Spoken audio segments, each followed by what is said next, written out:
Saya udah nemuin kalau ada velg yang bagus banget nih, namanya NKRPF1. Itu kelihatannya emang sederhana ya. Boleh dijelasin tuh Om, PCD sama IT ke Sobat Riding?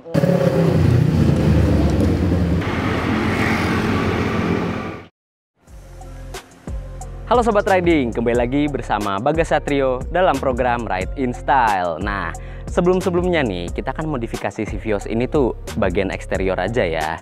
Sekarang kita mau masuk ke bagian interior nih. Kebetulan saya sudah mendapatkan bahan untuk modifikasi interior yang pertama, yaitu adalah ini dia, head unit Pioneer AVH 195 DVD. Ini saya dapatkan dari kenalan saya. Karena emang ya modifikasi itu sebenarnya ada pilihan, mau pakai yang baru atau pakai yang lama. Kebetulan ini kualitasnya bagus, jadi saya beli aja. Harganya lumayan. Keren nih. Nah, terus nih ya, kenapa saya mau ganti head unit juga nanti saya sebutin alasannya. Makanya ikutin terus Ride in Style buat tahu gimana kita modifikasi head unit ini.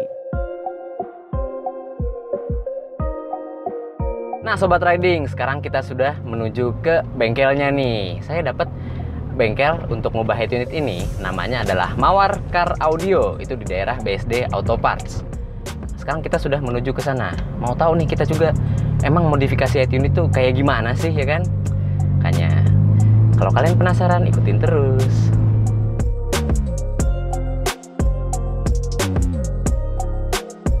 Nah, sekarang kita sudah sampai di Mawar Car Audio nih. Kita kenalan dulu sama masnya nih ya. Mas, namanya siapa Mas? Roy. Mas Roy ya kan. Nah, nggak usah pakai lama-lama, kita langsung pasang aja ya.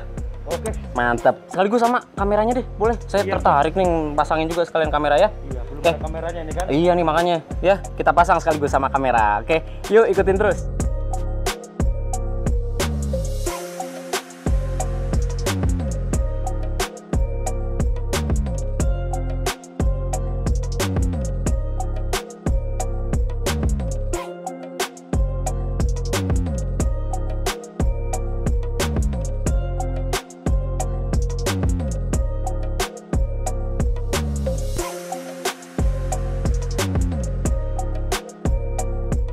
Nah Sobat Riding, sekarang kita sudah bersama Mas Oji ya, technical leader dari Mawar Car Audio. Sebelumnya nih ya, kan saya udah nyebutin tuh kalau ada head unit single din dan double din. Single din itu dan boleh double din. disebutin tuh ke Sobat Riding. Artinya apa sih? Oh, sebenarnya itu kalau single din sih ada patokan umum sebenarnya, patokan internasional dari ukuran dari dimensi. Iya. Rata-rata kalau single din itu berdimensi 180 mili kali 50 mili.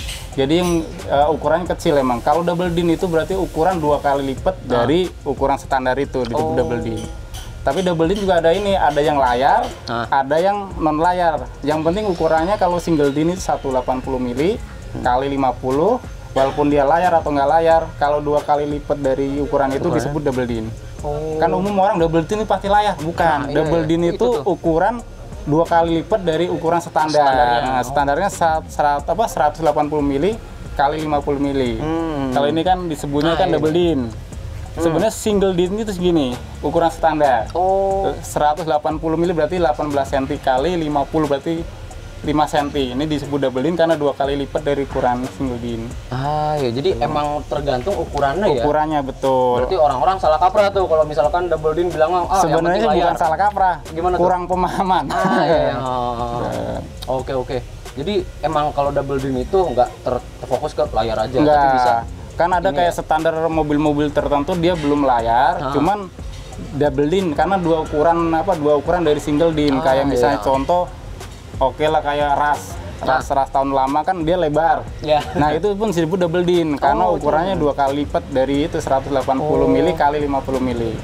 Tuh Sobat Riding. Jadi dari ukurannya dari ukurannya betul, bukan berpatokan double din itu layar, bukan. Nah itu hati-hati itu. Terus nih Mas, kalau misalkan mobil lain nih dipasangin head unit aftermarket, itu semua mobil apakah bisa? Atau ada mobil-mobil yang nggak bisa gitu, mesti diubah apanya gitu, itu gimana? Beberapa mobil sih ada, misalnya bawaan mobil itu yang nggak bisa tuh misalnya ada OEM, kan ada mobil-mobil tertentu yang unitnya itu jadi satu sama frame. Ini itu bisa dipasang aftermarket, cuman kita harus nambah frame lagi. Ada beberapa mobil yang emang ukurannya dia udah ukuran standar internasional, kayak misalnya double din. Nah itu misalnya kita pakai merek-merek aftermarket, merek apapun gitu kan, itu langsung bisa pakai. Ada juga yang harus nambah frame kecil, tergantung unitnya juga.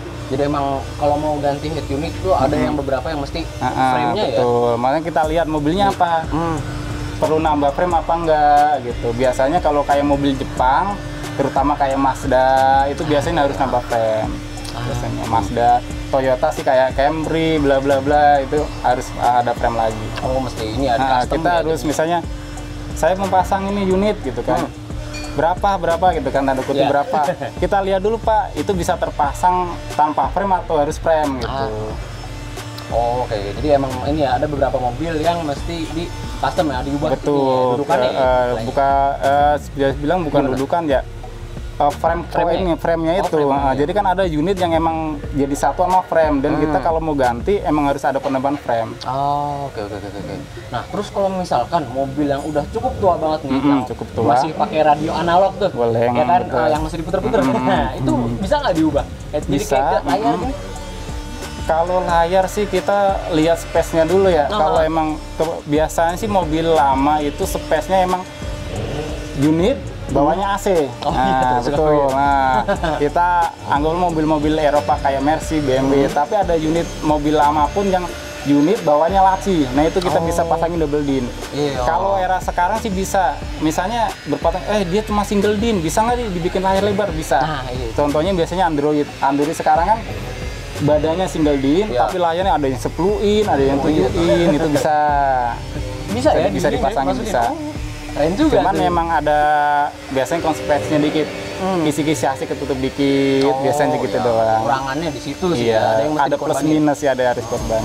Kecuali emang basicnya emang dia space-nya bisa dipasangin buat double din enak. Kita langsung pasang yang double din umum yang kayak yang ukuran 6,5 atau 7 in bisa pasang.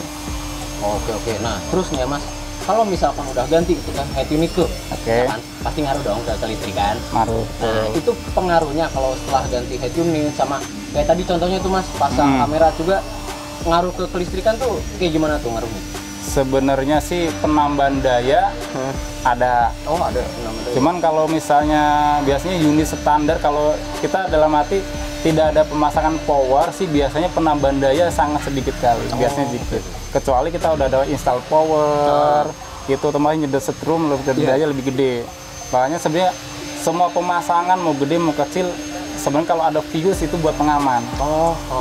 Makanya kadang-kadang kan ini, misalnya contoh nih, fuse mobil standar 15, kita penambahannya perangkat banyak, buatnya tuh lebih gede kan? Iya pasti. Otomatis butuh ampere pun lebih gede, otomatis sikring kita ganti. Makanya kalau fuse diganti, misalnya penambahan power kita harus install kabel, harus nambah fuse lagi. Jadi kalau ada tersalah protek apa-apa bisa putus sikring lebih aman. Oke. Jadi fuse itu yang ini yang ada kecil, angkanya 15, ada angka, 20 betul. Gitu ya. Terus nih Mas, kalau misalkan mobil tua pasang head unit tapi Android, itu tips and triknya dari Mas Oji ini gimana nih ke Sobat Riding nih? Sebenarnya sih semua mobil sih bisa dirubah, mau diganti apapun bisa, cuman kita juga pemilihan perangkat apapun disesuaikan dengan, misalnya kayak mobil yang nggak bisa pakai unit sembarangan pun kita tetap bisa pakai, cuman yang khusus OEM gitu. Nah, nih ya kalian Sobat Riding, kalau misalkan mau masang head unit aftermarket atau apapun ya Mas, bisa OEM, boleh. Itu kalian bisa ke Mawar Car Audio, itu nanti alamatnya kita tulis di bawah. Sama kontak Mas Oji nih ya, apa kontak Mawar boleh, Car Audio kontak nih? langsung Mawar boleh, langsung saya juga boleh. Oke, makasih banyak Mas Oji, waktunya udah dipasangin buat project kita nih Vios. Nah, sekarang waktunya kita untuk nyoba head unitnya nih. Ikutin terus, yuk kita coba.